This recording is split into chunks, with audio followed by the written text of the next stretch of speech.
तो कहानी की शुरुआत में एक बहुत ही पुरानी और टूटी फूटी बिल्डिंग को दिखाते हैं। वहाँ पर एक छोटा लड़का सुबह उठकर लकड़ी के टुकड़े कर करके उससे स्टोव जलाता है और अपने परिवार के लिए चाय बनाता है। फिर वो पानी भरता है, नल खराब है तो उसे ठीक करता है। नानी को चाय देकर वो उनके पैर दबाता है। नानी का रेडियो भी खराब हो गया था तो वो उसे भी ठीक करता है। इस तरह सुबह उठकर ये बच्चा बहुत ही जिम्मेदारी के साथ घर के काम करता है और ये मेहनती बच्चा ही दोस्तों हमारी कहानी का हीरो है। नाम है केविन। इनका परिवार काफी करीब है लेकिन उसके बावजूद वो पढ़ाई में तेज है और परिवार की बहुत केयर करता है। जब से इसने होश संभाला तब से इसी तरह से घर के काम करता आ रहा है। अब क्योंकि केविन पढ़ाई में काफी तेज है तो उसकी टीचर को लगता है कि इस बच्चे की करीबी इसकी पढ़ाई के आड़े नहीं आनी चाहिए, इसीलिए वो एक स्पॉन्सर अरेंज करती है जो कि काफी अमीर आदमी है और वो इसी तरह के कई बच्चों की पढ़ाई के लिए आर्थिक मदद करता है। वो केविन के घर आता है। घर बहुत ही बुरी हालत में है दोस्तों, बैठने को एक चेयर तक नहीं। एक टूटी हुई बाल्टी को उल्टा करके उस पर बैठाते हैं उसे। ऊपर सीलिंग से पानी टपक रहा है। टेबल के बजाय ईंट का बना हुआ एक स्टैंड है। वहाँ पर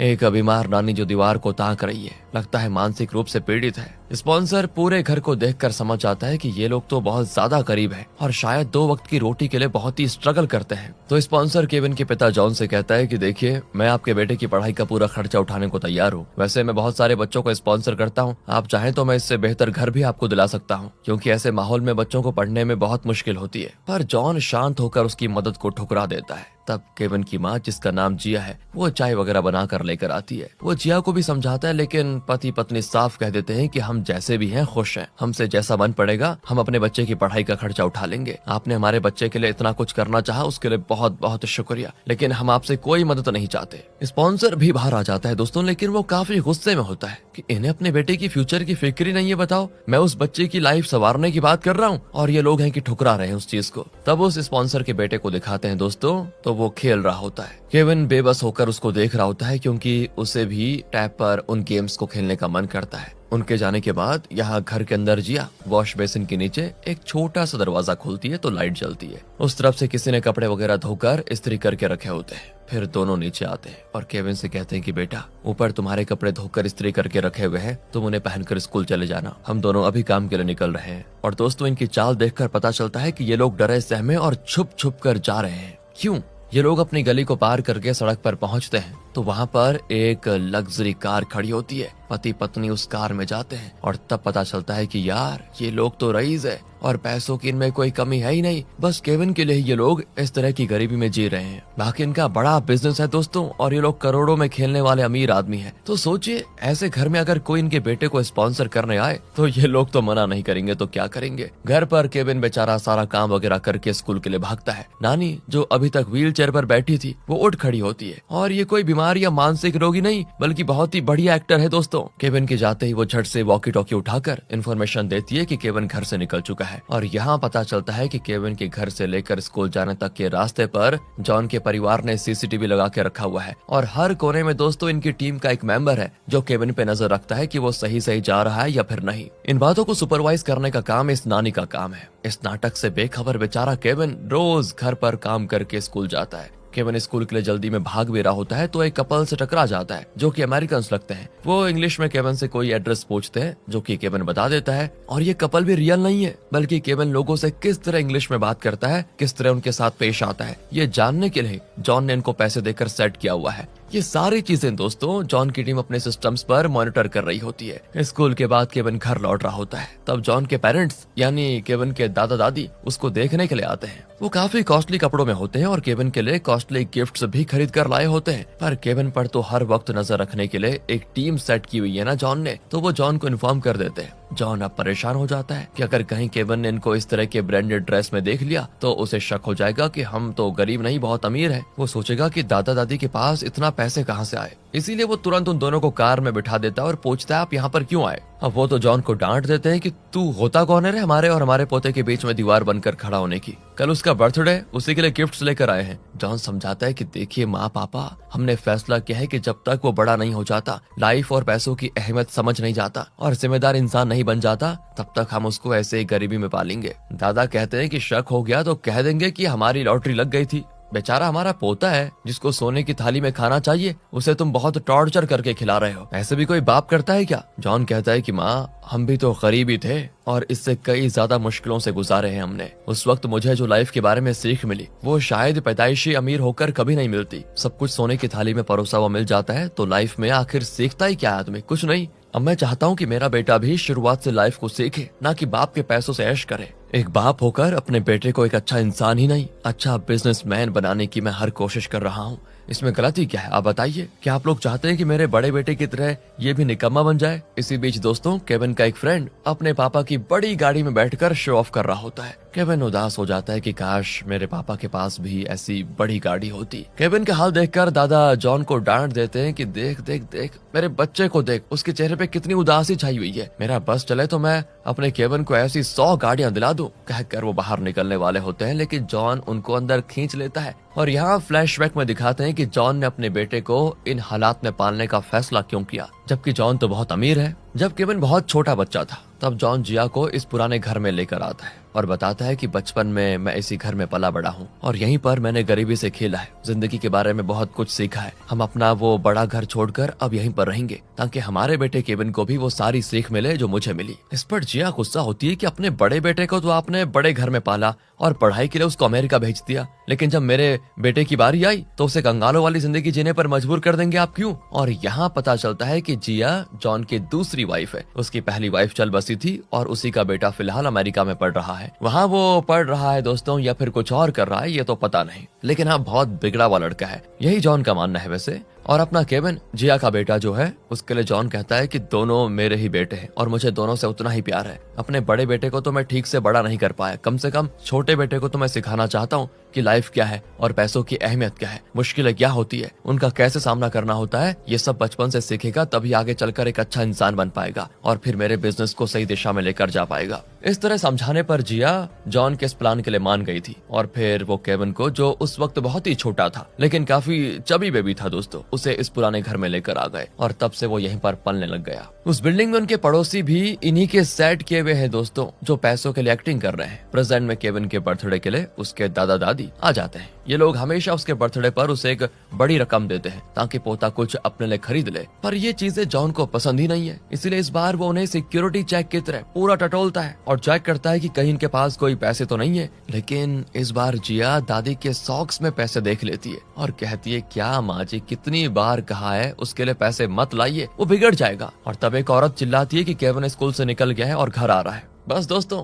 सारे अड़ोसी पड़ोसी सभी अपने अपने कैरेक्टर में घुस जाते हैं और बढ़िया एक्टिंग करते हैं। केविन हमेशा स्कूल के बाद लाइब्रेरी में बुक्स लेने के लिए जाता है। आज भी वो लाइब्रेरी जाता है जहाँ एक आदमी कोई बुक पढ़कर हंसने लगता है। केविन पूछता है, ऐसा क्या है इस बुक में? वो आदमी बताता है कि इस बुक में लिखा है कि किस तरह एक बहुत ही गरीब घर का लड़का अपनी मेहनत और अपनी लगन से एक बड़े बिजनेस एम्पायर की स्थापना कर पाया। तुम्हें यह बुक जरूर पढ़नी चाहिए, कहकर वो केविन को बुक दे देता है। मतलब दोस्तों, ये भी जॉन का ही आदमी है और इस नाटक का किरदार भी है। इसको ऐसा करने की इंस्ट्रक्शंस दी गई है जॉन के द्वारा ताकि केविन को मोटिवेशन मिले। लेकिन केविन कहता है, मुझे ये बुक नहीं चाहिए, मैं तो कॉमिक्स पढ़कर ही खुश हूँ। फिर घर पर बहुत ही सस्ता केक काटकर केविन का बर्थडे सेलिब्रेट किया जाता है। दादी से बर्दाश्त ही नहीं होता कि उनका पोता जब छोटा था तो उसका अपना एक कमरा था, हर तरफ टॉयज होते थे, सॉफ्ट बेड पे हुआ करता था, वो इतने लाड प्यार से पाल रखा था इन्होंने, पर अब देखो बर्थडे पे उसे इतना सस्ता केक मिल रहा है। इस तरह इमोशनल होकर वो रोने भी लगती है। अब इससे पहले वो भावनाओं में बहकर केविन को बता देती कि तुम्हारा बाप मिलियनेयर है,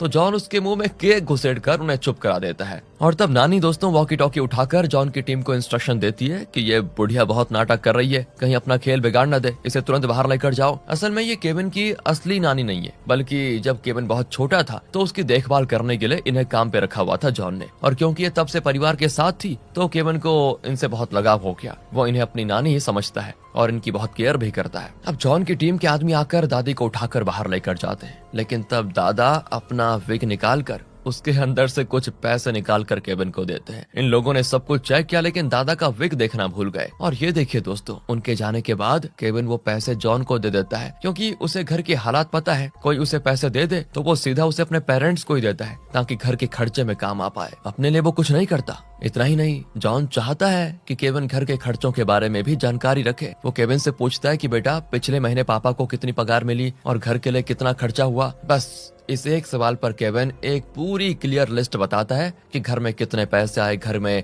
दाल चावल सब्जी गैस इलेक्ट्रिसिटी पानी इन सब का बिल कितना आया और इन खर्चों के बाद कितना पैसा बचा। इतना जिम्मेदार बच्चा है केविन। उसकी बातें सुनकर जॉन और जिया की खुशी का ठिकाना ही नहीं होता कि वो लोग केविन को जिस तरह पालना चाह रहे थे ये बिल्कुल उसी दिशा में आगे बढ़ रहा है। तब जॉन उसको एक बॉक्स देता है और कहता है कि बेटा ये हमारे पूरे परिवार की सेविंग्स है, इसमें 20,000 युआन है, इसे मैं अब तुम्हारे हवाले कर रहा हूँ। इस महीने से हम अपनी पूरी पगार तुम्ही को देंगे। अब से इस घर की जरूरतों का तुम्हें ख्याल रखना होगा। इन पैसों को सही सही खर्च करना बेटा। असल में दोस्तों ये भी जॉन का एक टेस्ट है जिससे वो ये देखना चाहता है कि केविन इन पैसों से क्या क्या करने वाला है। क्या वो अपने लिए कुछ खरीदेगा या फिर घर के लिए या दूसरों के लिए कुछ करेगा। इस तरह जॉन केविन के छोटे से कंधे पर फैमिली मैन वाली जिम्मेदारी डाल देता है। इसके अलावा आजकल घरों में लोग हमेशा मोबाइल फोन्स पर लगे रहते हैं और उसी को देखकर छोटे बच्चे भी फोन की जिद करते हैं। लेकिन जॉन और उसके परिवार ने फैसला कर लिया था कि वो केविन को कभी फोन का आदी होने ही नहीं देंगे और इसीलिए केविन के बचपन से लेकर अभी तक इस घर में कोई भी केविन के सामने मोबाइल यूज नहीं करता,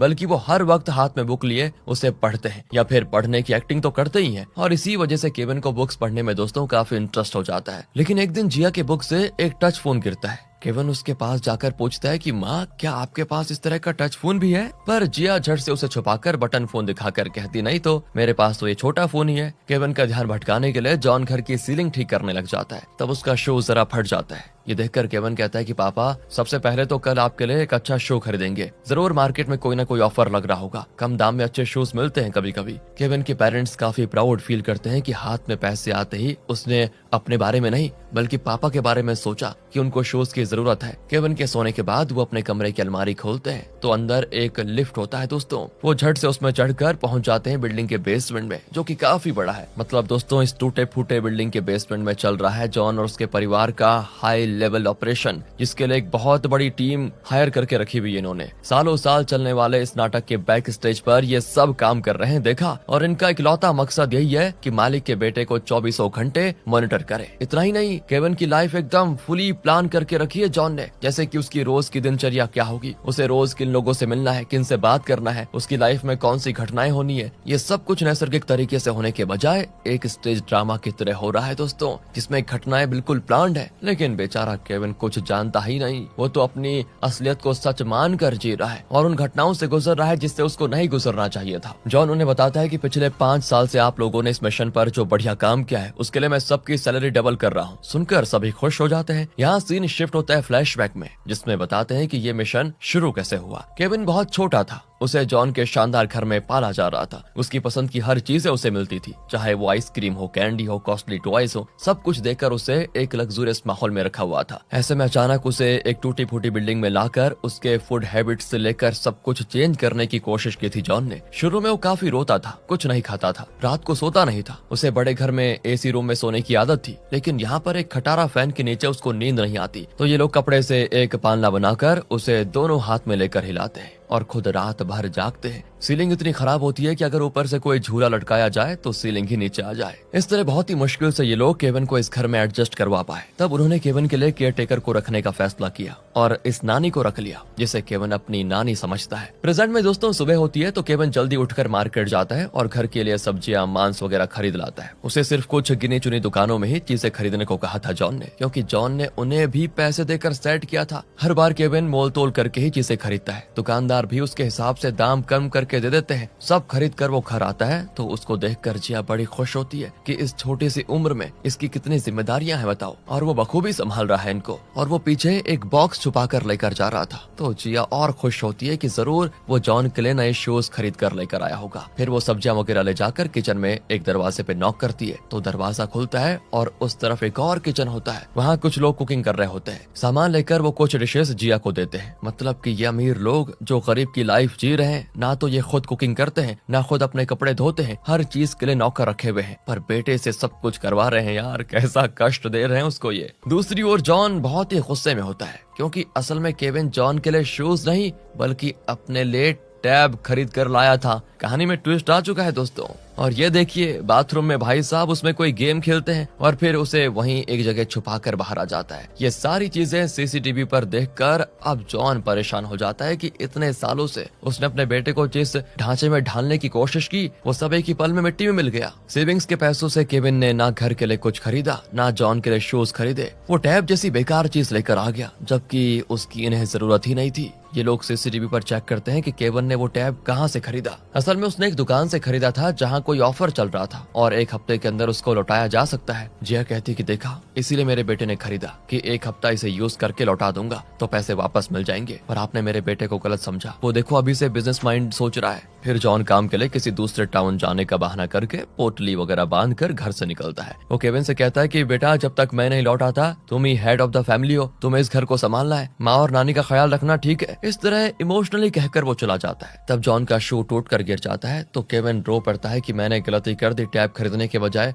मुझे पापा के लिए शूज खरीदने चाहिए थे। जॉन के जाने के बाद वो टैब पर आखिरी बार एक गेम खेल लेता है और फिर उसे एक कवर में लपेटकर बाथरूम में छुपा देता है। उसने फैसला किया था कि कल वो इसको वापस करेगा और उसे जो पैसे वापस मिलेंगे उन पैसों से वो पापा के लिए शूज खरीदेगा। वो बाहर निकलता है तो जियो और नानी झट से बुक पढ़ने की एक्टिंग करते हैं। खैर अगले दिन दोस्तों वो टैब वापस करने जाता है लेकिन दुकानदार उसे वापस नहीं लेता क्योंकि टैब पर थोड़ा पानी लग गया था और वो कहता है ये डैमेज भी है, इसे हम वापस नहीं करेंगे। केविन रोने लगता है कि प्लीज अंकल पैसे वापस कर दीजिए वरना मेरे घर में आज चूल्हा नहीं जलेगा, मुझे पापा के लिए शूज भी खरीदने हैं। पर दुकानदार कहता है कि बेटा नो मीन्स नो, मैं रिटर्न नहीं लूंगा। असल में दोस्तों जॉन की टीम ने ही उसे ऐसा करने के इंस्ट्रक्शंस दिए थे। केविन रोता हुआ घर आता है कि आज घर में खाना कैसे आएगा। तब एक जगह पर गरीबों को फ्री में खाना दिया जा रहा होता है। केविन तुरंत अपनी माँ और नानी को वहाँ पर लेकर जाता है और कहता है बहुत खाना मिलेगा यहाँ, आप दोनों पेट भर के खाइएगा। और इन दोनों को स्टार होटल के मेनू जैसा बढ़िया डिशेस खाने की आदत है। यहाँ का खाना इनको अच्छा नहीं लगता। जिया को तो उल्टी आ जाती है। ऊपर से केविन कहता है कि जितना चाहो खा लो, मैं और लेकर आता हूँ। ये कहकर केविन और खाना लेने जाता है तो दोनों मौका पाकर वहाँ से भाग जाती है। दोस्तों नानी को तो देखिए अपना व्हील चेयर उठाकर भाग रही होती है। जब तक पापा वापस नहीं आते ना तब तक मुझे घर के खर्चे के लिए कुछ करना होगा। ये सोचकर वो जगह जगह पड़े हुए वेस्ट स्कैन को उठाकर उन्हें कबाड़ की दुकान में बेचने जाता है। उसके स्कूल के कुछ बच्चे उसके कैंस छीनकर जला डालते हैं और उसे बहुत बुली भी करते हैं। असल में जॉन कहीं नहीं गया है, वो यहीं पर है और अपनी टीम के साथ केविन की एक्टिविटीज को सीसीटीवी पर देख रहा है। जिया तो जॉन पर भड़क जाती है कि मेरे बेटे से ये सब नहीं होगा, बेचारा कचड़ा उठा रहा है। तो जॉन भी कहता है कि अरे टेंशन मत लो,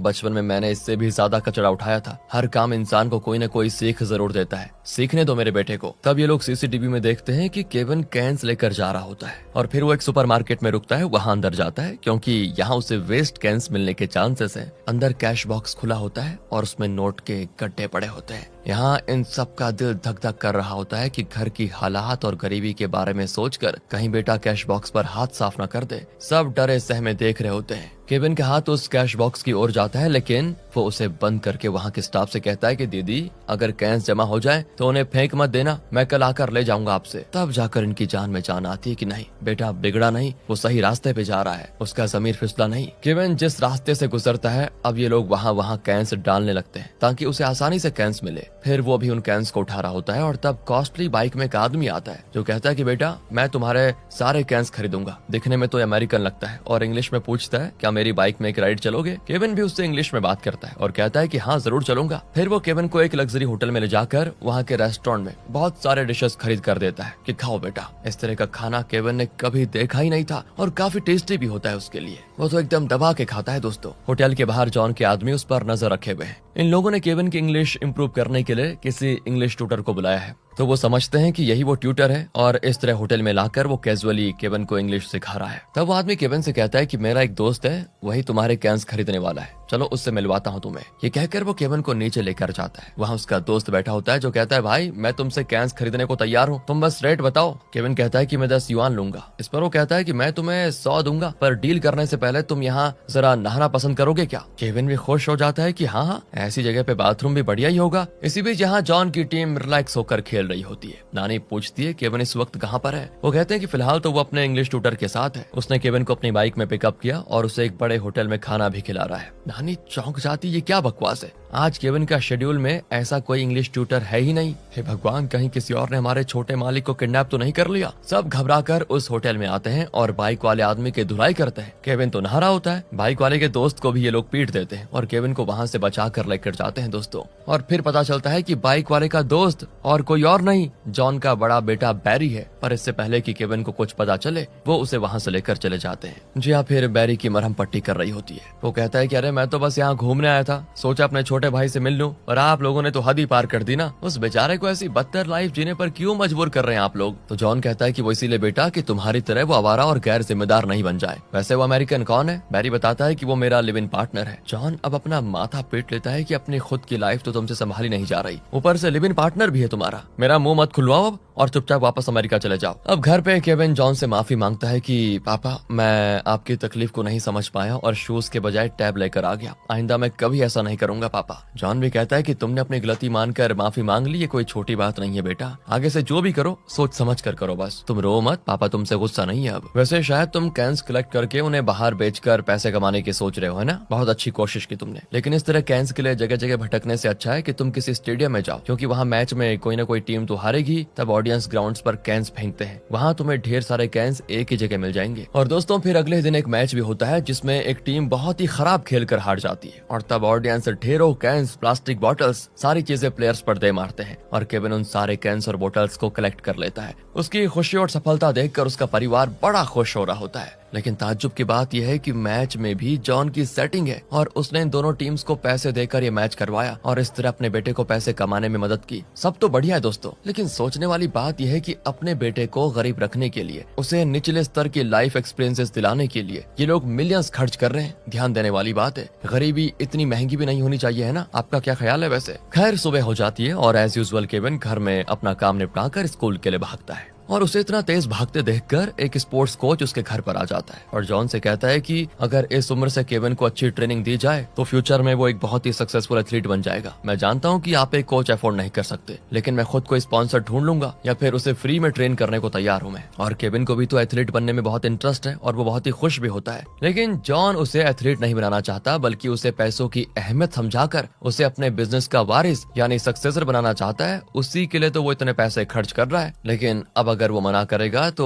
केविन उदास हो जाएगा, इसीलिए वो कोच के सामने तो हाँ कर देता है। लेकिन बाद में अपनी टीम के साथ बैठकर वो सोचता है कि केविन को एथलीट बनाने से कैसे रोका जाए। जब केविन सो रहा होता है तो उसके पैरों में एक तरह का जेल लगाते हैं, जिससे कि सुबह उठने पर वो कुछ घंटों के लिए ठीक से चल ना पाए। सुबह होता वैसा ही है और ये लोग तो घबराने की एक्टिंग करते हैं कि बेटा क्या हो गया तुम्हें, और उसे सीधा हॉस्पिटल लेकर जाते हैं। वहाँ पे भी जब इतने अमीर हैं तो वहाँ पर भी हॉस्पिटल वालों को खरीद लिया होता है इन्होंने, वहाँ पर सब इन्हीं के लोग होते हैं। और इनके कहने के बाद डॉक्टर भी कह देता है कि हाँ, आज के बाद आपके बेटे को रनिंग करना मना है, खासकर अगर वो कोई एथलीट बनना चाहता है तो उससे कहिए अपना सपना छोड़ दे। अगर ये तेज भागा तो पैरों की हड्डियां टूट सकती है। केविन को लगा कि वो ट्रेन होकर एक टॉप एथलीट बनेगा और अपने परिवार को गरीबी से ऊपर निकालेगा, उन्हें एक अच्छी लाइफ देगा, लेकिन अब उसका ये सपना एक पल में टूट कर बिखर गया। दोस्तों जॉन कहता है कि बेटा, अगर तुम परिवार के लिए कुछ करना चाहते हो तो इस शहर की टॉप यूनिवर्सिटी का एंट्रेंस एग्जाम दो और बिजनेस मैनेजमेंट का कोर्स करो, फिर देखना तुम्हें कितनी सारी अपॉर्चुनिटीज मिलती हैं और तब तुम वो सब कर पाओगे जो तुम इस परिवार के लिए करना चाहते हो। क्या अपने पापा की खातिर ये सब करोगे?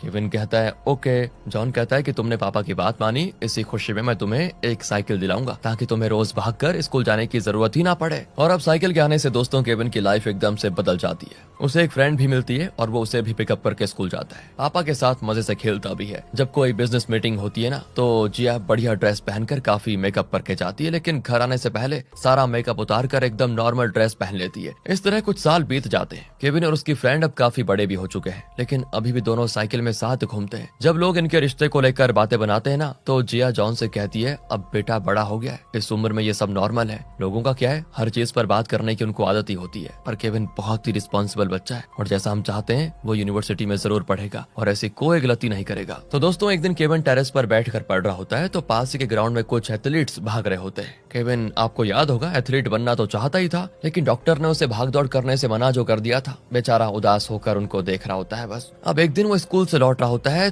तो ये देखिए ग्राउंड में नानी बास्केटबॉल खेल रही है। वो चौंक जाता है कि नानी तो व्हील चेयर पर पड़ी रहती है, उठ भी नहीं सकती, वो खेल कैसे रही है। उसे देखते हुए नानी भी देख लेती है और वहाँ से ऐसे भागती है कि पूछो मत दोस्तों। केविन उनका पीछा करता है लेकिन नानी उससे भी फास्ट भागती है और लॉन्ग जंप, हाई जंप सारी जंप करके घर पहुंच जाती है और हमेशा की तरह बेड पर बैठ जाती है। केविन पूछता है, नानी मैंने अभी अभी आपको बास्केटबॉल खेलते हुए देखा था। एंड फिर वो जरा डगमगा जाती है जिसे केविन नोटिस कर लेता है। बेटा मैं तो चल भी नहीं सकती, बास्केटबॉल कैसे खेल सकती हूँ। पर केविन का शक दूर नहीं होता। वो अपनी माँ को ढूंढता है लेकिन जिया अपने कमरे में नहीं होती। वो पूरे घर की तलाशी ले लेता है लेकिन जिया का कहीं पता नहीं चलता। नीचे बेसमेंट में जिया ये सब देखकर डर जाती है कि केविन को पता चलने वाला है सारा खेल। वो जल्दी से उस लिफ्ट के जरिए अपने कमरे में आ जाती है। उसे फुल मेकअप में देखकर केविन पूछता है कि आपके पास मेकअप के पैसे कहाँ से आए, आप थी कहाँ पर, मैंने पूरे घर में आपको ढूंढा। वो कहती है मैं तो अपने कमरे में सो रही थी बेटा। अरे माँ मैंने आपके कमरे में हर जगह देखा, आप नहीं थी। और नानी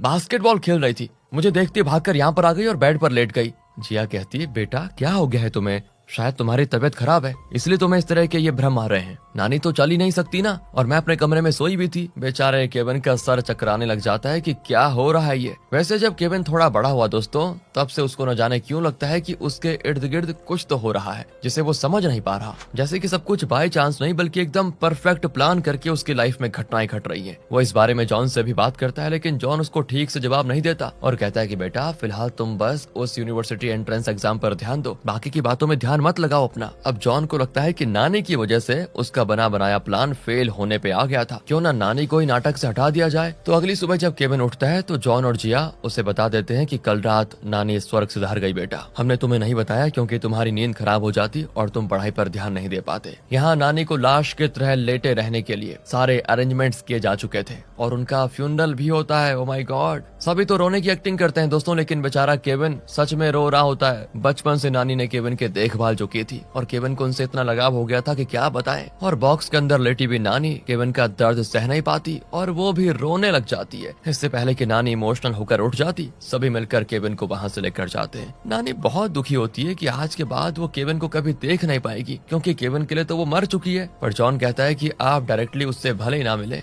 लेकिन जब तक हम उसको सच्चाई नहीं बताते तब तक आप बेसमेंट की टीम को संभालिए और इसी बहाने सीसीटीवी पर आप उसको देख पाएंगी और जब वो यूनिवर्सिटी एग्जाम पास कर लेगा तब हम उसको सच बता देंगे। लेकिन केविन अभी भी यही सोच रहा होता है कि नानी बास्केटबॉल कैसे खेल पाई। वो अपनी गर्लफ्रेंड से कहता है कि बड़ी अजीब सी हरकतें हो रही है मेरे घर वालों के साथ। उस दिन मैंने माँ को पूरे घर में ढूंढा, वो कहीं नहीं थी लेकिन अचानक वो अपने कमरे में आ गई और अजीब मेकअप करके रखा हुआ था उन्होंने, ज्वेलरी भी पहन के रखी हुई थी। हमारे घर की हालत ऐसी है कि उनके पास पैसे ही नहीं है, ऐसे में वो गहने कहाँ से आए, मेरे तो कुछ समझ नहीं आ रहा यार। अब उसकी गर्लफ्रेंड मामले को सुलझाने के बजाय उसे और कंफ्यूज कर देती है कि जरूर तुम्हारी माँ का किसी के साथ अफेयर चल रहा है, उसी ने ये सब दिया होगा खरीद कर। जब तुम कमरे में गए तो शायद वो छुप गई थी लेकिन नानी ने उनको देख लिया होगा और इसीलिए तुम्हारी माँ ने नानी को मार डाला। अब अगले दिन केविन स्कूल में होता है तो उसकी गर्लफ्रेंड कॉल करके बताती है मैंने तुम्हारी माँ को एक बड़े घर में जाते देखा था, उनके साथ एक बड़ा लड़का भी था। कहकर वो उसे उस घर का लोकेशन बताती है। केविन क्लास छोड़कर तुरंत उस घर की ओर जाता है पर जॉन के आदमी उसका पीछा करते हैं। असल में केविन की गर्लफ्रेंड ने जिया को दोस्तों अपने खुद के घर में जाते हुए देखा था जहाँ जॉन भी मौजूद है। असल में उस समय बैरी और जिया को साथ देखकर वो गलत समझ गई। बैरी अपने पापा जॉन से मिलने आया था कि प्लीज मुझे भी अपने बिजनेस में शामिल कर लीजिए पापा, लेकिन जॉन उसकी खामियां ही बताता रहता है और कहता है कि तुम ना ठीक से पढ़े और ना ठीक से स्कोर कर पाए, तुम मेरे बिजनेस को कैसे चला पाओगे। जिया भी जॉन को कन्विंस करने लग जाती है कि इतने साल वो आपसे दूर रहा, अब तो आप उसको साथ रख लीजिए। जॉन कहता है कि अगर तुम मेरे साथ रहना चाहते हो तो सबसे पहले तो तुम्हें जिम ज्वाइन करना होगा, फिट रहना होगा और मुफ्त की रोटी तोड़ना बंद करना पड़ेगा, मेहनत करनी पड़ेगी, तभी जाकर मैं तुम्हें अपने बिजनेस में शामिल कर पाऊंगा। इसी बीच केविन भी दोस्तों उस घर के पास पहुंच जाता है, यानी अपने ओरिजिनल घर के पास। जॉन के आदमी तुरंत जॉन को इन्फॉर्म कर देते हैं। केविन दरवाजा नॉक करता है तो जिया दरवाजे पे आती है। केविन पूछता है आप यहाँ क्या कर रही हैं?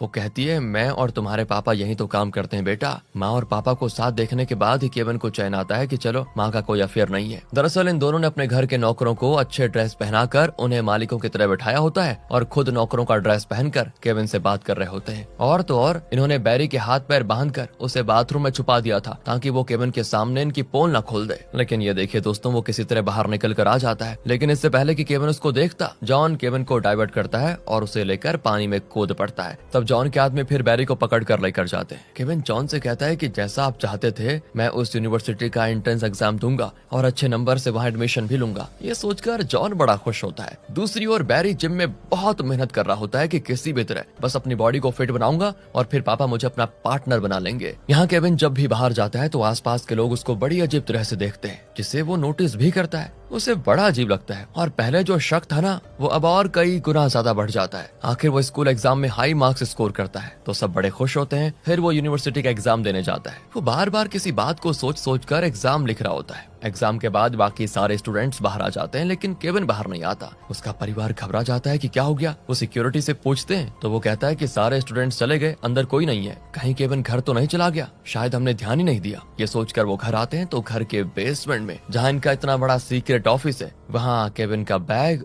और एक फोटो होती है जिसमें केविन के मुंह पे टेप लगा होता है। सब घबरा जाते हैं कि केविन को कौन किडनैप करके लेकर गया। हर तरफ तो कैमरास हैं और हम 24 घंटे उसे मॉनिटर कर रहे हैं। कौन लेकर गया? उस फोटो में एक लाइट हाउस दिखता है। जरूर उस लाइट हाउस के पास ही केविन को रखा होगा किडनैपर्स ने। ये सोचकर सब उस लोकेशन की ओर बढ़ते हैं। तब उनके घर का टॉप एंगल पे दिखाते हैं छत पर खड़ा केविन उन्हें देख रहा होता है। वो बौखला जाता है कि हमारे घर में इतने सारे लोग कहां से आ गए और मुझे घर में ना पाकर ये अजनबी लोग इतने परेशान क्यों हैं? असल में दोस्तों इनका नाटक केविन को पता चल गया था। फ्लैशबैक में दिखाते हैं कि उस दिन जब केविन को लेकर वो अपने उस बड़े घर के स्विमिंग पूल में जॉन कूदा था तब पूल के फ्लोर पर एक बड़ा सा पक्षी बना हुआ था। उसको देखकर केविन को अचानक याद आ गया बचपन का, यानी जब वो बहुत ही छोटा था उसने अपने घर के स्विमिंग पूल में इसी पक्षी का डिजाइन देखा था। इसके बाद उसको धीरे धीरे याद आ जाता है कि बचपन में वो इस बड़े से घर में रहता था, यहीं पर खेलता था और ये धुंधली यादें उसका शक और मजबूत कर देती हैं। इसी वजह से वो एग्जाम देने तो गया लेकिन एग्जाम को बीच में छोड़कर वो मेन एंट्रेंस से निकलने के बजाय पीछे की दीवार टपकर लाइट हाउस के पास पहुंचा और अपनी फोटो क्लिक की। फिर उस फोटो को अपने बैग में रखकर उसे घर के अंदर फेंक दिया। वो देखना चाहता था कि इस घर में होता क्या है। फिर वो छत पर चढ़कर टॉप एंगल से सारी चीजें देखने लगा।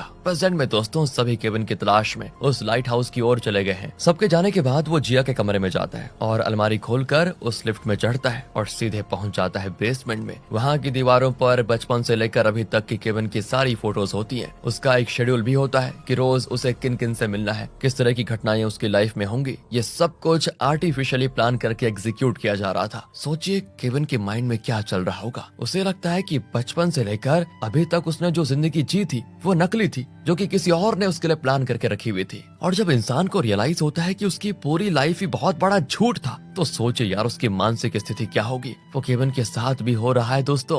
वो लगभग पगला जाता है कि अब तक मैं जो जी रहा था वो क्या था, फिलहाल जो जी रहा हूँ क्या वो सच है या फिर ये भी आर्टिफिशियल है। उसकी कुछ समझ में नहीं आता। बेचारा तड़प उठता है। उसके मन में अपने अस्तित्व को लेकर ढेरों सवाल उठने लगते हैं। वो उस जगह को किसी तमाशे की तरह देख रहा होता है। इतने साल उसने इस घर में जो कुछ किया वो सारा ये लोग सीसीटीवी कैमरास के जरिए 24 घंटे देख रहे थे। ये जानकर उसका सर फटे जा रहा होता है। तब वो देखता है कि आज तक वो अपने पड़ोस में और दूसरी जगहों पर जिन लोगों से भी मिला वो सब जॉन के लिए काम करते हैं। पड़ोसी हो, लाइब्रेरी वाला, मार्केट में सब्जी बेचने वाला, यहाँ तक कि डॉक्टर भी जॉन के इशारों पे ही केविन से बातें करता था। शॉर्ट में कहा जाए तो केविन जॉन के हाथ में एक कठपुतली था दोस्तों। सबसे बड़ा झटका तो उसे तब लगता है जब पता चलता है कि नानी जिनसे वो बहुत प्यार करता था वो भी इनके ड्रामा की महज एक किरदार निकली जो पैसों के लिए बस एक्टिंग कर रही थी। नानी भी दुखी होती है और कहती है बेटा मुझे माफ कर दो, मैं तुम्हारा दर्द समझ सकती हूँ। केविन कहता है आप ही मुझे मॉनिटर करने वाली टीम की लीडर है ना, सॉरी मैं आपको इतने साल नानी कहता रहा।